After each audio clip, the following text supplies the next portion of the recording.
Well, it's the first weekend since we concluded the 60th chapter of the American presidential finals. The media told us that we were going to get a 7-game series with a final game that went into like 3 overtimes with a buzzer beater at the end. And instead, we got a 4-game sweep. Which means that if the political sports team that you root for won, then you are fist pumping into the air right now, saying things like, "We did it, guys. We won."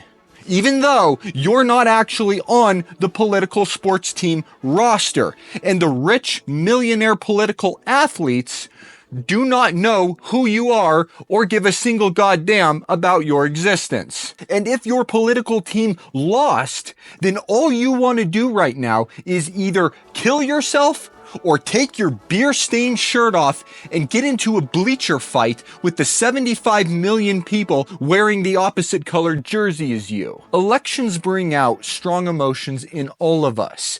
There's a lot of post-election anxiety and nerves right now. So naturally, that is where a lot of the conversation is. So naturally, I am going to make fun of that. So here are 4 scientifically verified and psychologist approved tips to reducing your post-election anxiety. Tip number 1, find healthy distractions.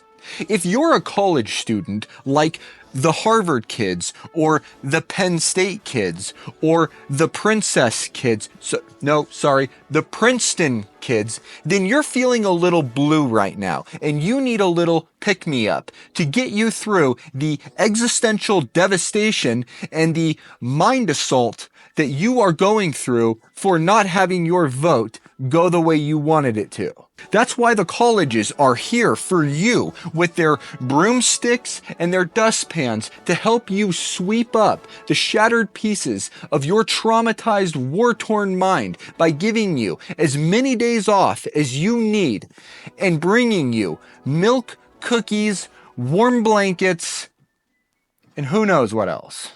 2 people are sitting side by side on a curb, both looking off into the distance with blank stares on their face, while sipping on a hot chocolate with a warm blanket wrapped over them. One of them is a college kid, and the other is a battered and bloodied woman. The college kid turns and says to the woman, "Geez, you look just as bad as I do. What happened to you?"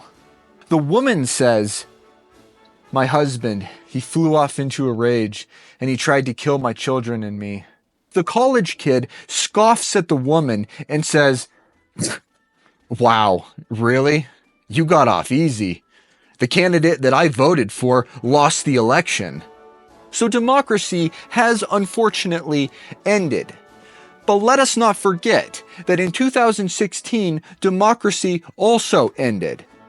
And then in 2020, literally one day after the election, democracy was restored as if nothing had ever happened. That's a faster turnaround than your overnighted emergency toilet paper order from Amazon.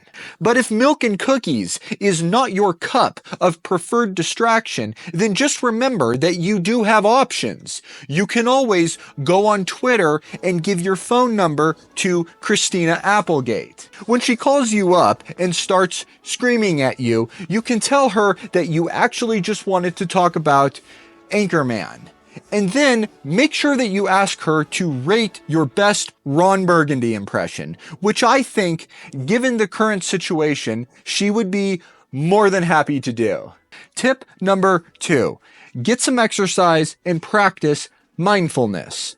Go for a walk and take steps towards walking away from your problems and the problems of the world in order to reduce your anxiety. Go for a hike. Stop everybody that you see on the trail and ask them who they voted for. Tell everybody who voted differently than you to go take a fucking hike. When you get to the top of the mountain, practice mindful breathing by inhaling as deeply as you can, and then upon exhale, scream as loud as you possibly can. Make sure that you film all of it and then post it on TikTok so that other people can learn how to do post-election mindful breathing exercises too.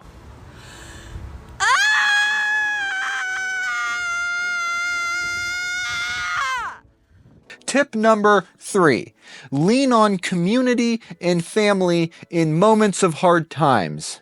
Finding your community of like-minded individuals is essential for finding strength and resolve through shared experience. Nothing reduces my anxiety faster or makes me feel stronger than when I get together with a group of friends and have a big ol' circle jerk, and we stare deeply into each other's eyes, and we say things like, "Oh, half this country is so stupid.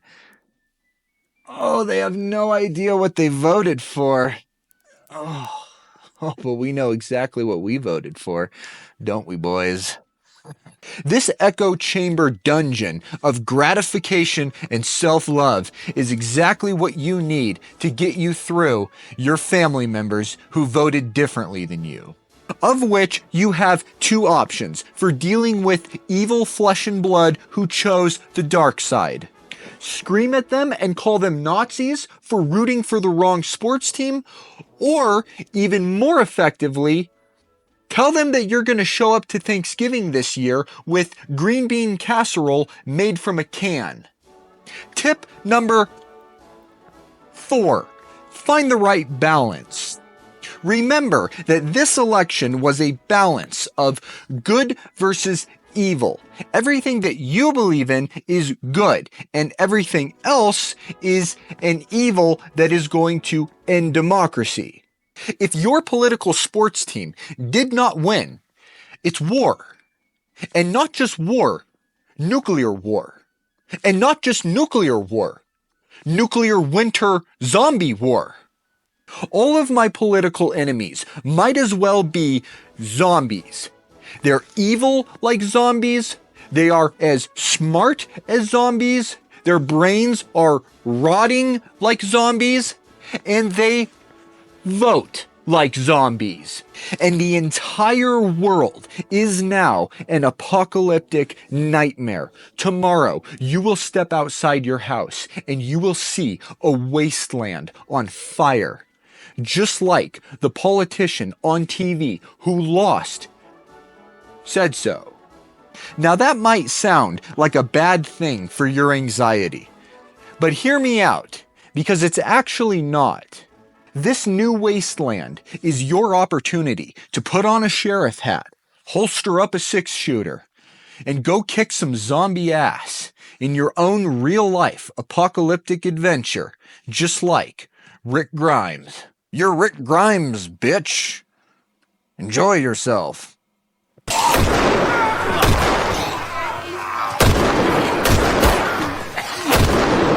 If you liked what you saw here today, give this video a like and subscribe to this channel. If you didn't like what you saw here today, then I'm going to take this opportunity to hide behind the phrase, "It's just a joke, bro. It's just a joke. It's just a joke." I'm sorry. Subscribe anyway.